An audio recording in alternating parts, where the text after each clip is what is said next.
ne me mets pas dans l'embarras au gala de mon entreprise, a-t-elle exigé, puis elle a essayé de me placer ailleurs pour que son mari de bureau puisse prendre ma place. Je suis parti en silence. Le temps que je rentre à la maison, elle avait laissé 9 messages, tous plus désespérés les uns que les autres, pleurant qu'elle n'avait pas réfléchi et me suppliant de simplement répondre. L'invitation était arrivée il y a 3 semaines.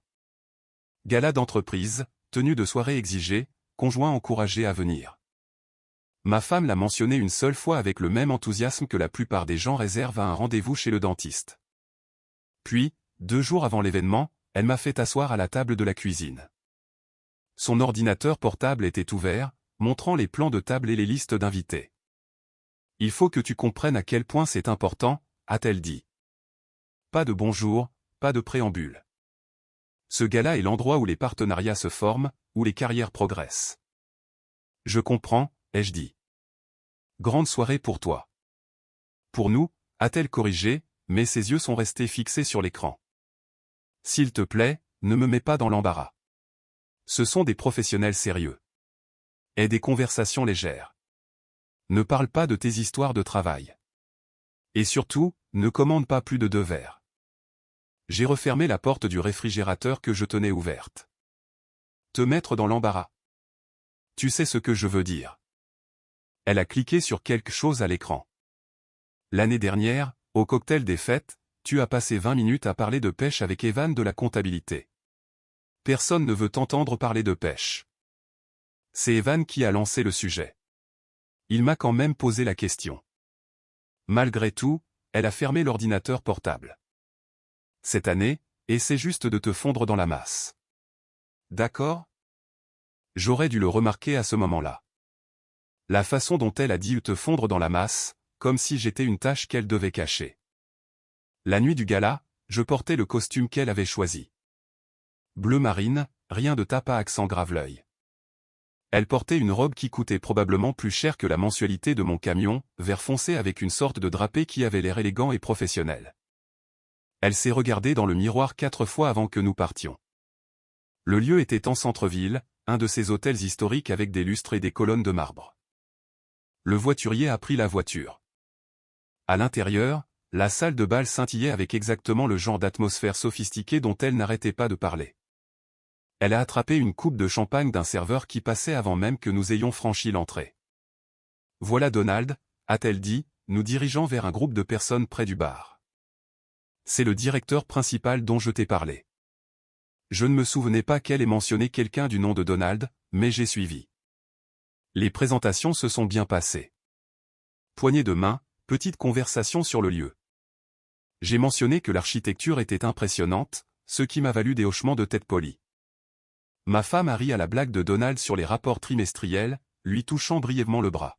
« Et ce doit être votre mari », a dit Donald, me remarquant enfin.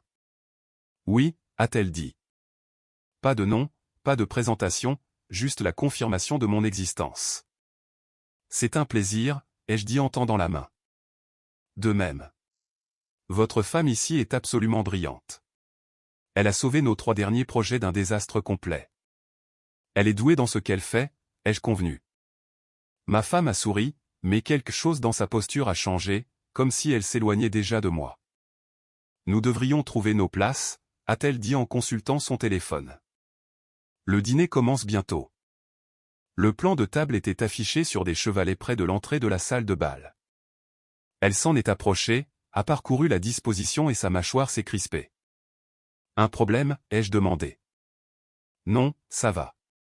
Elle ne m'a pas regardé. En fait, il y a eu un changement. Tu es à la table 12. J'ai regardé le plan. La table 12 était dans le coin du fond, près des portes de la cuisine. Son nom était à la table 1, au premier plan et au centre, désigné comme la table d'honneur pour le personnel de direction et leurs invités. La table 12, ai-je répété. C'est juste comme ça que ça s'est goupillé. Ils ont dû faire des ajustements pour des ajouts de dernière minute. Elle s'éloignait déjà, sa coupe de champagne fermement serrée. Je te rejoins plus tard. Attends. Je lui ai attrapé doucement le coude. Nous ne sommes pas assis ensemble.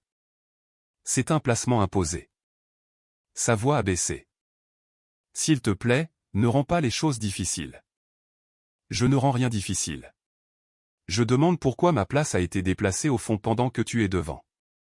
Parce que c'est là qu'ils mettent les conjoints qui ne sont pas directement impliqués dans l'entreprise. Elle a retiré son bras. Ce n'était pas personnel, mais ça en avait tout l'air. Je me suis dirigé vers la table 12. Cette autre personne était déjà assise, la plupart semblant tout aussi confuses quant à leur placement. Il s'est avéré que nous étions la table des divers, 2 conjoints, 3 personnes de sociétés de fournisseurs et 2 employés des services généraux. De ma place, j'avais une vue dégagée sur la table 1. Ma femme s'est assise à côté de Donald. Mais ce n'est pas Donald qui m'a fait un nœud à l'estomac. C'était l'homme de l'autre côté d'elle, milieu de la trentaine, costume cher, cheveux parfaitement coiffés. Il s'est penché pour lui dire quelque chose, et elle a ri, lui touchant l'épaule de la même manière qu'elle avait touché le bras de Donald plus tôt. Sauf que ce contact s'est attardé. C'est Weston Copeland, a dit la femme à côté de moi, suivant mon regard. Le mari de bureau d'Eleanor. Je me suis tourné. Pardon ? Désolé, a-t-elle souri en s'excusant. C'est comme ça que tout le monde les appelle. Ils sont dans la même équipe de projet, pratiquement inséparables pendant les heures de travail. C'est vrai, ai-je dit. L'équipe de projet. Ma femme avait mentionné Weston exactement 2 fois au cours des 6 derniers mois, les 2 fois en passant. Weston pense que nous devrions changer de stratégie. Weston a suggéré une approche différente. Jamais mon collègue Weston boue ce type au travail. Juste Weston, comme si je devais déjà savoir qui il était. Je les ai observés pendant le premier plat. Il a dit quelque chose. Elle a ri. Elle a répondu quelque chose. Il a souri. Leurs têtes sont restées proches l'une de l'autre, même lorsque la conversation aurait dû inclure toute la table. Quand le plat principal est arrivé, il a rempli son verre de vin avant même qu'elle ait eu à le demander, et elle l'a laissé faire. Pendant les discours, j'ai compté combien de fois elle a regardé vers la table 12. 0. Pas une seule fois. Weston a murmuré quelque chose pendant les remarques du directeur financier, et elle a couvert sa bouche pour cacher son rire. J'ai sorti mon téléphone, je l'ai mis en silencieux et je l'ai posé face contre la table. La femme à côté de moi, Francis, je crois que c'était son nom, a engagé une conversation polie sur la nourriture. J'ai répondu quand c'était approprié, mais je faisais des calculs dans ma tête, additionnant de petits moments que j'avais ignorés. Les nuits tardives qu'elle mettait sur le compte des échéances du projet de Weston. Les sessions de travail le week-end qui ne pouvaient pas se faire à distance. La façon dont elle avait commencé à s'habiller différemment pour le bureau. Les discours se sont terminés. Le dessert est arrivé. On a proposé du café. Je me suis levé. Ça va, a demandé Francis. Oui, ai-je dit. J'ai juste besoin de prendre l'air. Je suis passé devant la table en me dirigeant vers la sortie. Ma femme n'a pas remarqué. Elle était trop occupée à rire de quelque chose que Weston avait dit, sa main posée sur son avant-bras. Le voiturier a ramené ma voiture. Je lui ai donné un pourboire, je suis monté et je suis rentré chez moi. Mon téléphone est resté silencieux pendant tout le trajet de 20 minutes. Elle n'avait même pas remarqué que j'étais parti. Je me suis garé dans l'allée, je suis entré et j'ai enfin regardé mon téléphone. Rien. J'ai fait du café, j'ai mis des vêtements confortables et je me suis assis dans le salon. La maison semblait différente, plus silencieuse, comme si quelque chose avait fondamentalement changé. Mon téléphone a vibré à 22h47. Un nouveau message.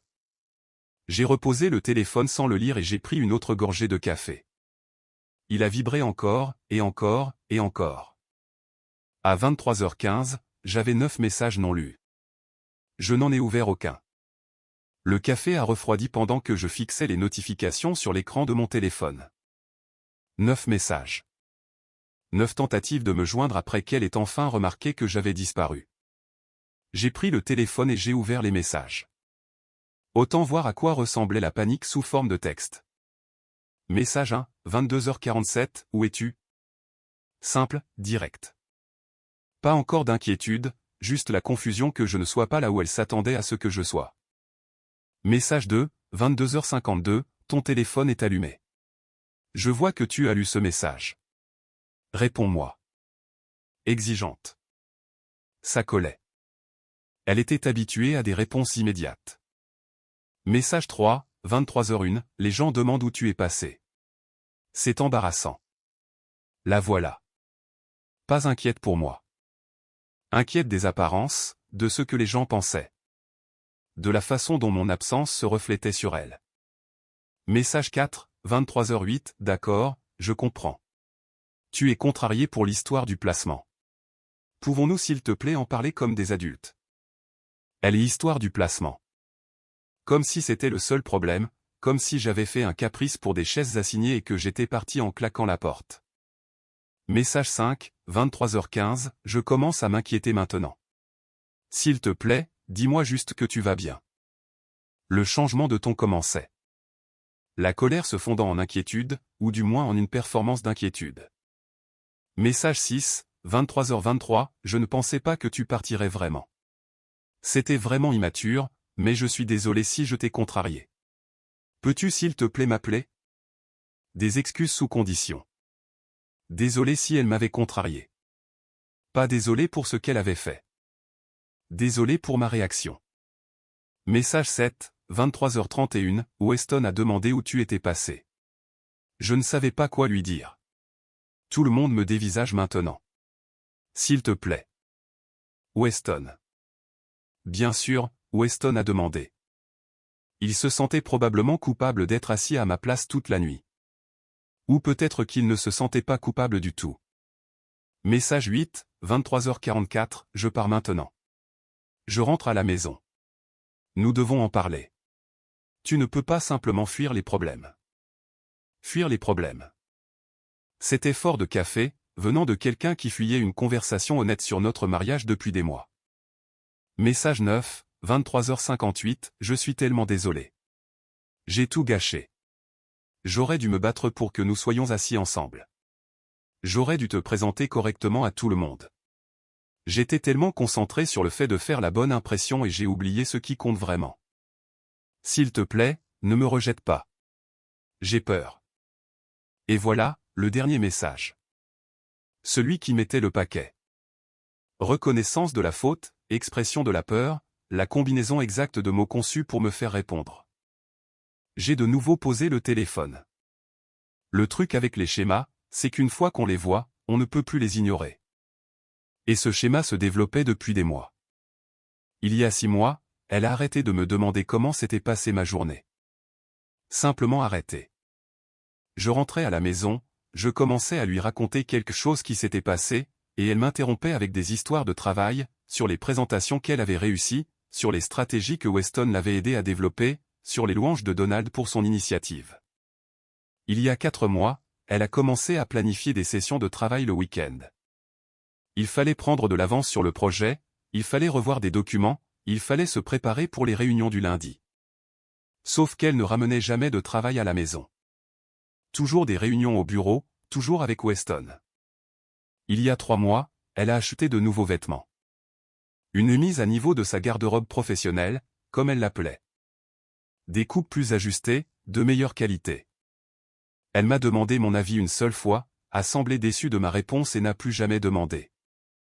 Il y a 2 mois, nous avons arrêté de dîner ensemble. Elle mangeait à son bureau en travaillant tard.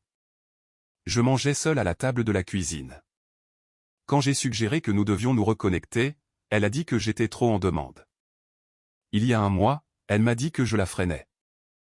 Nous discutions de la possibilité de prendre des vacances, et elle a dit qu'elle ne pouvait pas se permettre de s'absenter du travail en ce moment, pas avec le projet dans une phase critique. J'ai demandé quand il ne serait plus critique, et elle a dit que je ne comprenais pas l'ambition professionnelle. La semaine dernière, elle a oublié notre anniversaire. Complètement oublié. Elle s'en est souvenue 2 jours plus tard et a acheté du vin cher en guise d'excuse. Nous l'avons bu en silence pendant qu'elle consultait son téléphone toutes les 5 minutes. Et ce soir, elle m'avait placé aussi loin d'elle que possible tout en mettant Weston à ma place. Je n'étais pas en colère. C'était la partie étrange. Je m'attendais à ressentir de la rage ou de la trahison ou quelque chose de volcanique. Mais assis là dans mon salon à minuit, tenant une tasse de café froid, je me sentais juste fatigué. Fatigué d'être la dernière roue du carrosse.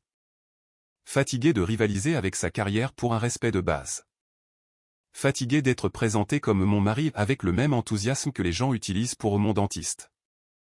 Mon téléphone a vibré pour un appel. Son nom a illuminé l'écran.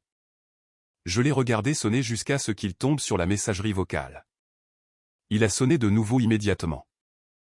Messagerie vocale de nouveau. Un texto est arrivé, je suis à 5 minutes. S'il te plaît, sois réveillé.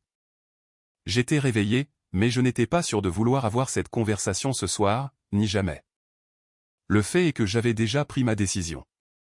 Assis à cette table 12, la regardant rire avec Weston, la voyant oublier complètement que j'existais. C'était la clarté. Une clarté pure et indéniable sur ce que je signifiais réellement pour elle. Rien, ou du moins rien comparé à l'image qu'elle voulait projeter au travail. J'ai entendu sa voiture se garer dans l'allée à minuit 3. Le moteur s'est coupé, une portière s'est ouverte et refermée. Ses talons ont cliqueté sur le chemin. Des clés ont tinté à la porte d'entrée. Elle est entrée comme une tempête, son sac à main jeté sur la table de l'entrée, ses chaussures enlevées d'un coup de pied. Elle m'a trouvé dans le salon, tenant toujours ce café froid. Dieu merci, a-t-elle dit. Je pensais. Tu pensais quoi? Ma voix était calme, plate. Je pensais qu'il t'était arrivé quelque chose. Je pensais que tu avais eu un accident ou. Elle s'est arrêtée, semblant remarquer mon expression pour la première fois. Pourquoi n'as-tu pas répondu à ton téléphone? Je n'en avais pas envie. Elle a cligné des yeux. Tu n'en avais pas envie? C'est ça. Elle s'est approchée, ses yeux scrutant mon visage comme si elle essayait de lire un document dans la pénombre. Tu es en colère. Non, ai-je dit. Je ne le suis pas. Alors qu'est-ce que c'est? Pourquoi es-tu parti comme ça? J'ai posé la tasse de café. Tu m'as dit de ne pas te mettre dans l'embarras ce soir. Mission accomplie. Difficile de te mettre dans l'embarras quand je ne suis même pas dans la même partie de la pièce. Sa bouche s'est ouverte, s'est refermée, s'est rouverte. Le placement n'était pas mon choix. Je te l'ai dit, non. C'est juste arrivé comme ça. Tu n'avais aucun contrôle sur l'endroit où ton propre mari était assis à l'événement de ton entreprise. Ce n'est pas si simple. En fait, ai-je dit en me levant, c'est si simple. C'est exactement aussi simple que ça. Elle m'a fixé pendant un long moment. Son maquillage était légèrement bavé sous un œil. Le chignon élégant qu'elle avait mis 1 heure à perfectionner s'était défait. Tu transformes ça en quelque chose que ce n'est pas, a-t-elle dit. Dis-moi ce que c'est, alors. C'est un plan de table. C'est tout. Tu agis comme si j'avais commis un crime terrible. Je suis passé devant elle pour aller dans la cuisine, j'ai vidé le café froid dans l'évier. Elle m'a suivi.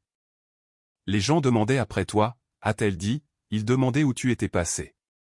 Sais-tu l'image que ça me donnait? L'image que ça te donnait? J'ai rincé la tasse. C'est ça qui te préoccupe?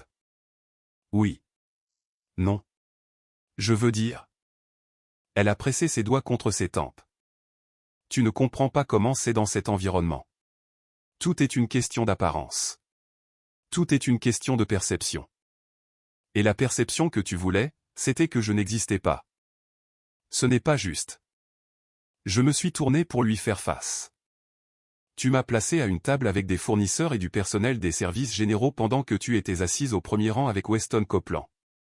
Que, soit dit en passant, je t'ai entendu mentionner exactement 2 fois en 6 mois, bien qu'apparemment tu sois collé à lui toute la journée au travail. Son visage est devenu pâle. Qui t'a parlé de Weston? Est-ce que ça a de l'importance? Il ne se passe rien avec Weston. C'est un collègue. C'est tout. Bien sûr. Un collègue qui s'assoit à ma place lors des événements de ton entreprise. Un collègue dont tu estimes l'opinion plus que la mienne. Un collègue avec qui tu passes les week-ends à revoir des documents de projet.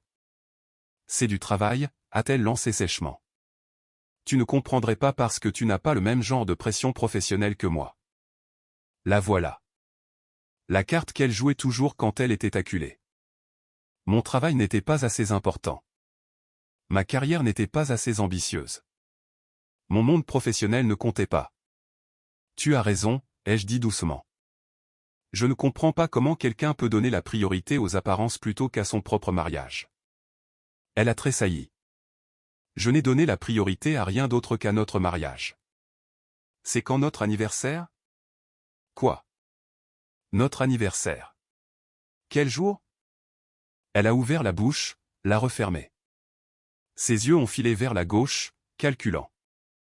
La semaine dernière. Le 15. Le 12. Et tu l'as complètement oublié jusqu'à 2 jours plus tard. J'étais occupé avec l'échéance du projet. Tu es toujours occupé avec l'échéance du projet. Il y a toujours quelque chose de plus important que nous, que moi. Sa voix s'est élevée. Ce n'est pas vrai. Tu sais à quel point j'ai travaillé dur pour arriver où j'en suis. Tu sais ce que cette promotion signifie. Je le sais parce que tu en parles constamment. Ce que je ne sais pas, c'est quand tu as cessé de te soucier de tout le reste. Je m'en soucie. Elle s'est approchée, tendant la main vers la mienne. J'ai reculé. Son bras est retombé. Je me soucie de toi, de nous. Ce soir, c'était juste un mauvais timing avec le placement. J'aurais dû insister davantage. Un mauvais timing, ai-je répété. Comme oublier notre anniversaire était un mauvais timing. Comme annuler 3 dîners d'affilée était un mauvais timing. Comme me dire que je te freinais était juste un mauvais choix de mots. Je ne le pensais pas comme ça. Comment le pensais-tu, alors? Elle est restée silencieuse pendant plusieurs secondes. Quand elle a de nouveau parlé, sa voix était plus faible. Je voulais dire que parfois tu ne comprends pas la pression que je subis. Les attentes. Donald me surveille constamment, évaluant si j'ai le profil pour une promotion. Weston et moi sommes en compétition pour le même poste. En compétition, ai-je dit. C'est comme ça que tu appelles le fait d'être assis si près que vos têtes se touchaient pendant les discours? Nous ne faisions que parler. Tu n'as jamais regardé en arrière. Pas une seule fois. J'ai compté. 3 heures à ce gala et tu n'as pas une seule fois vérifié si j'allais bien, si j'avais besoin de quelque chose, si j'étais même encore là. Ses yeux se sont remplis de larmes. La performance commençait.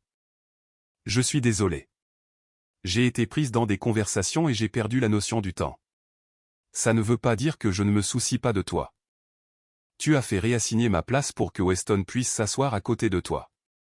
Ce n'est pas ce qui s'est passé. Alors, que s'est-il passé? Explique-moi. Parce que de là où j'étais assis, littéralement et métaphoriquement, il semblait que tu avais délibérément retiré ton mari de tes côtés pour qu'un autre homme puisse prendre sa place. Le comité d'organisation a fait les arrangements.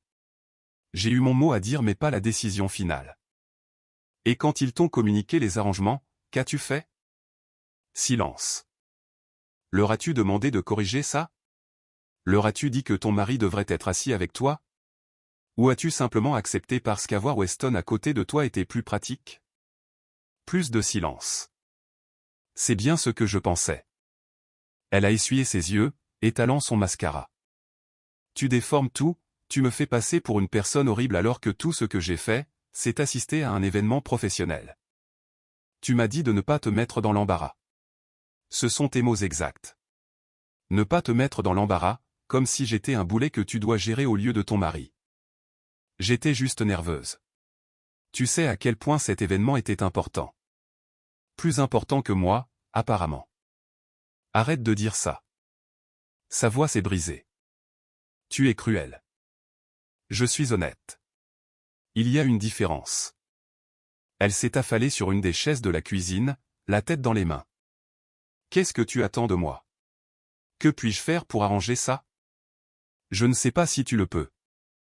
Sa tête s'est redressée d'un coup. Qu'est-ce que ça veut dire? Ça veut dire que je pense à ça depuis un moment maintenant. Ce soir n'a fait que confirmer ce que je soupçonnais déjà, à savoir que je ne suis pas une priorité, que ta carrière, ton image, tes relations professionnelles comptent plus que notre mariage. Et peut-être que ça te va. Peut-être que c'est ce dont tu as besoin en ce moment. Mais ça ne me va pas. Et alors? Tu abandonnes juste à cause d'une mauvaise soirée? Ce n'est pas une mauvaise soirée. Ce sont 6 mois de mauvaise soirée.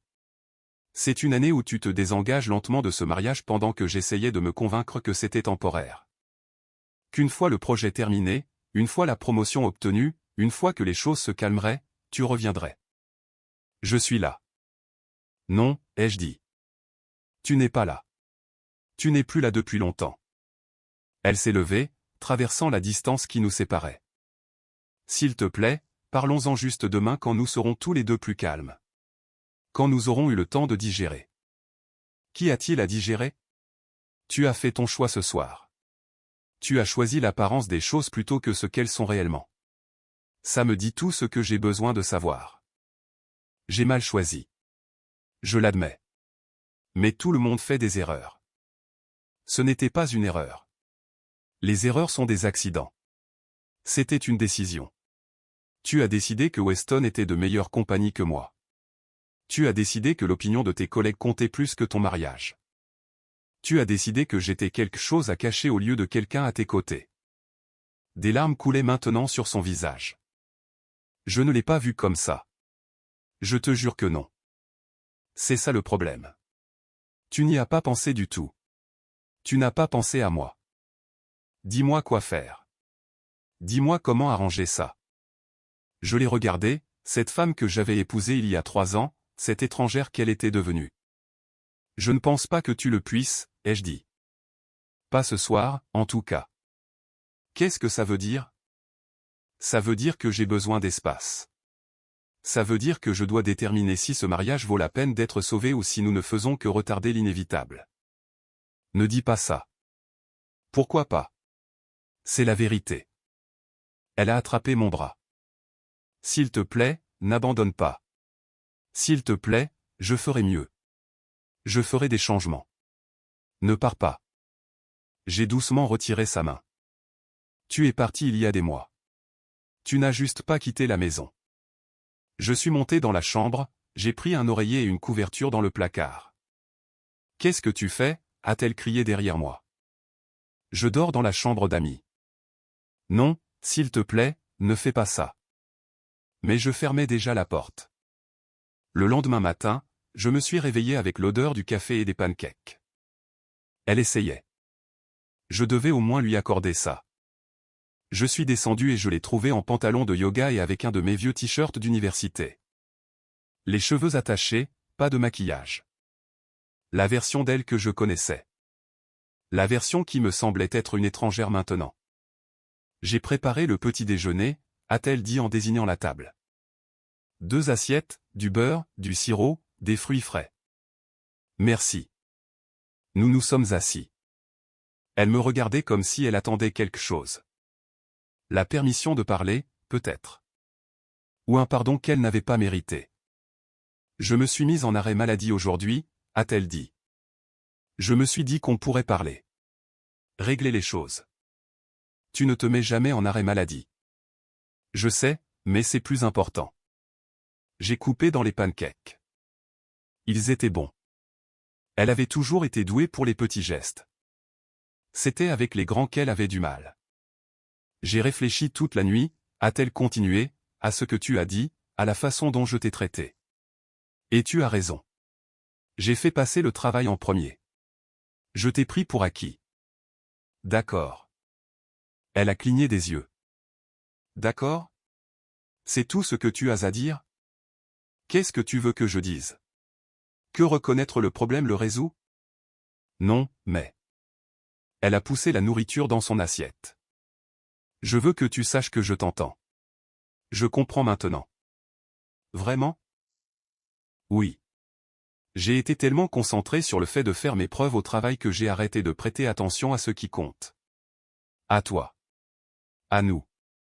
J'ai posé ma fourchette. Parle-moi de Weston.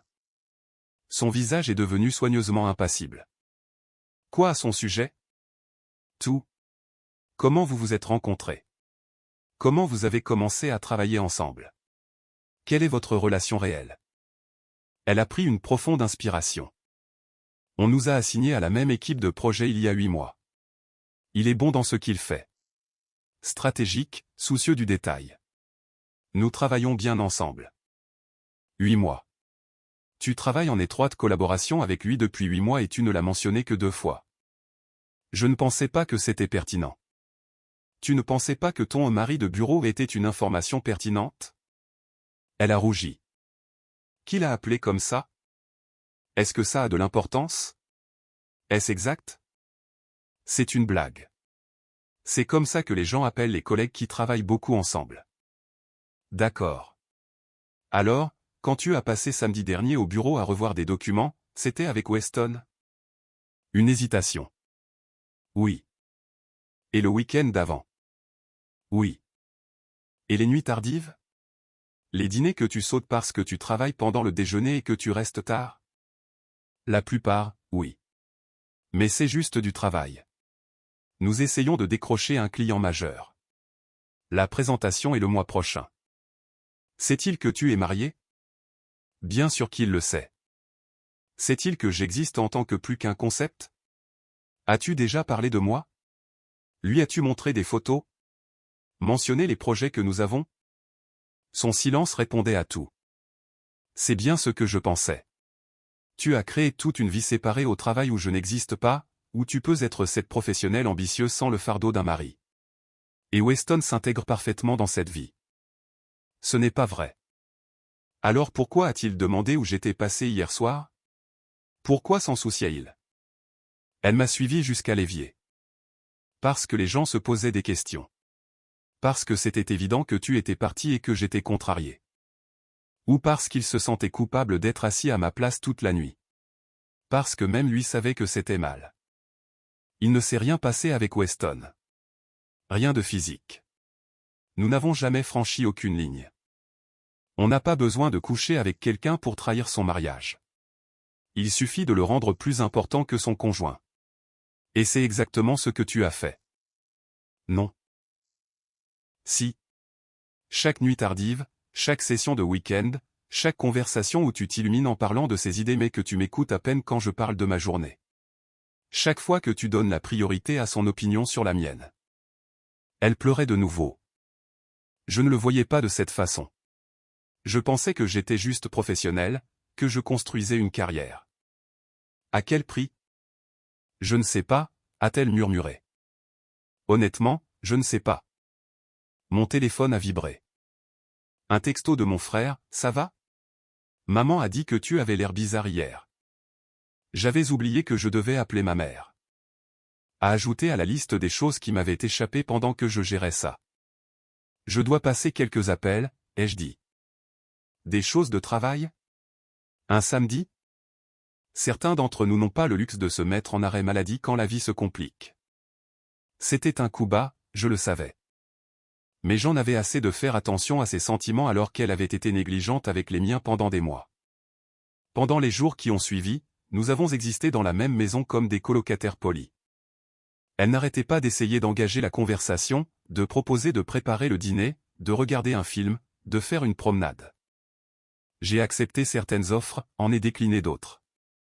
Elle n'est pas allée travailler pendant 3 jours. Le mercredi, son téléphone explosait. Donald qui appelait, d'autres collègues qui envoyaient des messages, et Weston. Toujours Weston. Je dois y aller demain, a-t-elle dit mercredi soir. Donald exige une mise à jour sur la présentation client. D'accord. Seras-tu là quand je rentrerai? Où veux-tu que je sois? Je ne sais pas. C'est juste que. Elle n'a pas terminé. J'ai peur que tu prépares quelque chose. Comme quoi? Comme partir. Comme nous abandonner complètement. Je n'ai pas répondu parce que je ne savais pas quoi dire. La vérité, c'est que j'avais déjà contacté un avocat. Pas pour déposer quoi que ce soit pour l'instant, juste pour comprendre mes options. La maison était à moi, achetée avant notre mariage. Pas d'enfants, pas de biens compliqués. Un divorce serait propre, si on en arrivait là. Jeudi, elle est retournée au travail. Elle est rentrée à une heure raisonnable pour une fois, 18 heures. Elle a préparé le dîner. Nous avons mangé principalement en silence. Vendredi, elle est rentrée encore plus tôt, 17h30. Pas d'ordinateur portable, pas d'appel téléphonique. J'ai parlé à Weston aujourd'hui, a-t-elle dit autour d'un poulet et de légumes. J'ai levé les yeux. Je lui ai dit que nous avions besoin de meilleures limites, que les nuits tardives et les sessions de week-end affectaient mon mariage. Il a compris. Juste comme ça. Juste comme ça. Elle a posé sa fourchette. Il s'est en fait excusé. Il a dit qu'il avait été tellement concentré sur le projet qu'il n'avait pas considéré l'apparence que ça donnait de l'extérieur. Il a suggéré que nous incluions plus de membres de l'équipe dans les sessions de planification, pour répartir la charge de travail. Quelle noblesse de sa part. Ne sois pas comme ça. Comme quoi? Sceptique que ton mari de bureau ait soudainement développé une conscience. Ce n'est pas mon mari de bureau. Et oui, il a reconnu que nous étions devenus trop à l'aise à travailler exclusivement ensemble, que ce n'était pas professionnel, que ce n'était juste ni pour l'un ni pour l'autre de nos partenaires.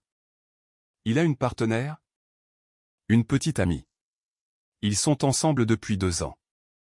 Sait-elle combien de temps vous passez tous les deux ensemble? Elle a baissé les yeux. Il a dit qu'elle l'avait mentionné, qu'elle était mal à l'aise avec la proximité que nous avions développée. Femme intelligente. Nous faisons des changements. C'est ce qui compte. Je fais des changements. D'accord. D'accord, c'est tout? Que veux-tu? Des applaudissements? Tu fais ce que tu aurais dû faire depuis le début, établir des limites appropriées avec un collègue. J'essaie. Je sais que tu essaies, mais essayer n'est pas la même chose que réparer ce qui est cassé. Elle s'est levée brusquement, sa chaise raclant le sol. Qu'est-ce que tu attends de moi? J'ai admis que j'avais tort.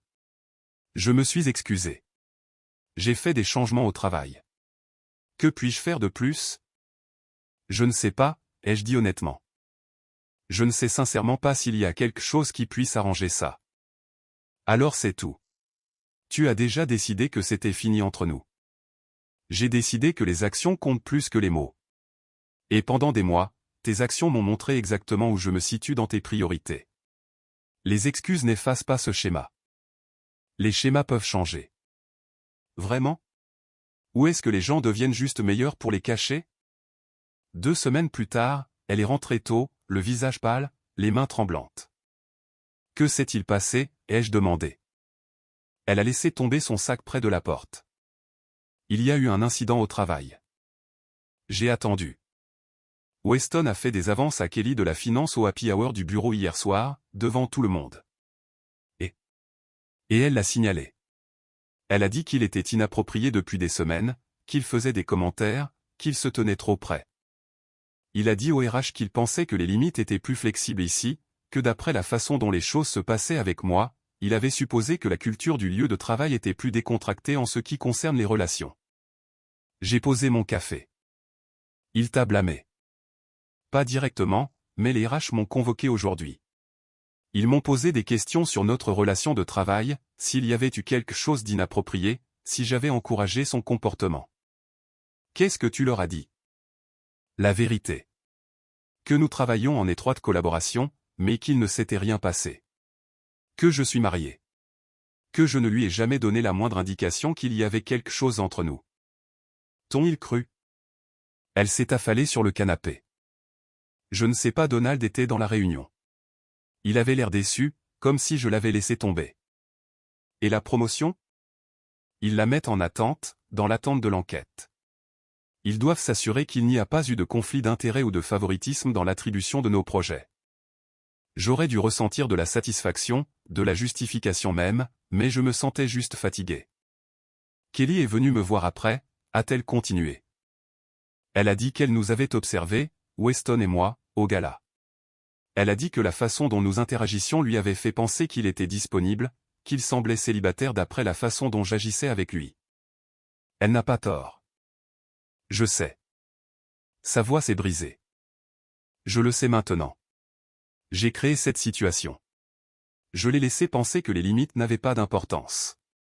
Et maintenant, Kelly a été blessée. Ma réputation est endommagée. La promotion pour laquelle j'ai travaillé si dur est partie. Et je me suis fait ça à moi-même. Oui, ai-je dit. C'est toi. Elle m'a regardé, le mascara coulant. Es-tu content? C'est ce que tu voulais. Non. Je voulais que tu réalises ce que tu faisais avant que ça n'explose. Mais tu ne pouvais pas le voir. Tu ne voulais pas le voir. Je le vois maintenant. Trop tard. Ne dis pas ça. Pourquoi pas? C'est vrai. Le mal est fait. Pour ta carrière, pour Kelly, pour nous. Elle a enfoui son visage dans ses mains. Je ne sais pas comment arranger ça. Certaines choses ne peuvent pas être arrangées.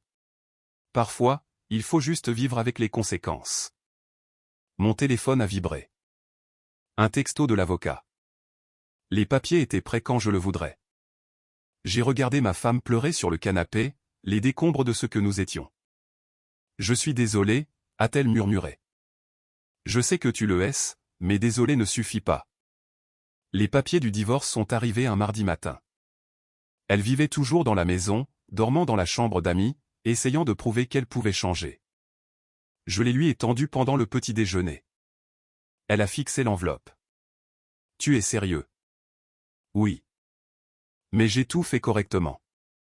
Je rentre tôt, j'établis des limites, je vais en thérapie. Pendant 2 semaines. Après 8 mois à tout faire de travers. Les gens méritent une seconde chance. Tu as eu des secondes chances, et des troisièmes chances, et des quatrièmes chances. Chaque fois que j'ai mentionné que je me sentais négligé, chaque fois que je t'ai demandé de nous donner la priorité, c'était une chance. Tu as choisi de ne pas les saisir. Elle a ouvert l'enveloppe avec des mains tremblantes, a parcouru les documents. La maison est à toi. Je ne demande rien. Elle était à moi avant notre mariage. Le contrat de mariage était clair. Je sais. Je pensais juste. Elle a posé les papiers. Je pensais que nous nous battrions pour ça. Je me suis battu. Tu n'as pas remarqué. Alors c'est tout. 3 ans de mariage terminés à cause d'une seule erreur. Ce n'était pas une seule erreur. C'étaient 1000 petits choix qui se sont additionnés pour que tu construises une vie qui ne m'incluait pas. Le gala a juste été le moment où j'ai arrêté de faire semblant de ne pas le voir. Elle a signé les papiers sans les lire. Sa main bougeait mécaniquement, la signature apparaissant sur chaque ligne que l'avocat avait marquée. « Je t'aime », a-t-elle dit. Je sais que tu ne me crois pas, mais c'est vrai. Peut-être. Mais l'amour sans respect n'est rien, et tu as arrêté de me respecter au moment où ma présence est devenue gênante. 3 mois plus tard, le divorce était finalisé. Propre, simple, sans drame. J'ai croisé son frère à l'épicerie. Il a dit qu'elle avait pris un poste dans une autre entreprise, une plus petite société, moins de prestige. Un nouveau départ. 6 mois après le gala, je dînais avec des amis quand mon téléphone a vibré. Son nom sur l'écran, un texto. J'ai vu que ça fait 1 an ce soir depuis le gala. Je ne cesse de penser à cette nuit, à combien les choses auraient pu être différentes si je t'avais juste demandé de t'asseoir avec moi. Si je t'avais présenté fièrement au lieu de te cacher. Je suis désolé de t'avoir déçu. Je suis désolé de nous avoir déçus. J'espère que tu es heureux maintenant. Je l'ai lu 2 fois, puis je l'ai supprimé sans répondre. Certains ponts sont complètement brûlés. Certaines erreurs ne peuvent pas être réparées. J'ai terminé mon dîner, j'ai ri à l'histoire de mon ami et je suis rentré chez moi dans ma maison silencieuse. Pour la première fois depuis plus d'1 an, je me suis senti en paix.